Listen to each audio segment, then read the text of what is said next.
საბადიმროდან გათავისუფლდნენ საბა მეფარიშვილი და ომარ უკრიბელაშვილი წელიწად ნახევრიანი სასჯელის მოხდის შემდეგ. მაგრამ მთელი დღე ჩვენი მხარე და მათი მხარე ხოცების იმას ლაპარაკობდა, რომ მაცივარი და ტელევიზორი როგორ გამოიტანეს ციხიდან. პორისგან ქონდათ ბრად გაკეთებული თვითონ და გამოიტანეს, რა პრობლემაა? მიდიდა მოთხოვე. ამ ბიჭების გამოშვების დღე ერთ-ერთი უიშვიათესი და უსამართლოესი დღე იყო იმათ შორის, როცა ჩვენი განსჯა და შალვა რამიშვილის და თია წულუკიანის განსჯა ერთმანეთს ემთხვეოდა. სავარაუდოდ თია წულუკიანი ამ ფაქტთან დაკავშირებით საგამოძიებო კომისია შექმნის, რატომ გამოიტანეს მაცივარი და ტელევიზორი ბიჭებმა ციხიდან. სხვათა შორის ჩემს ძმაზე შეგიძლიათ არ ინერვიულოთ, ციხიდან ვერაფერს ვერ გამოიტანს, სამი აზიდვა ვერ გავაკეთებინა წელიწადია. ფიზიკურად არ აწევს იქიდან არაფერს. ტრაკის აწევა შეიძლება დაეზაროს იქიდან რომ გამოვიდეს. სხვათა შორის ჩემს ძმას ერთხელ შევთავაზეთ, რომ ფულს ჩაგირიცხავთ და თუ შეიძლება ციხეში PlayStation-ი გაამწვენ და იყიდეთ, ხო და არ მინდა დომინო გვაქვს.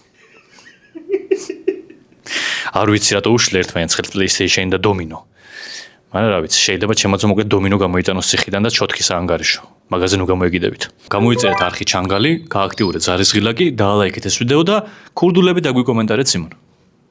Იავტბელესი ვარავალნი მალა. Აბა თუ გავადი.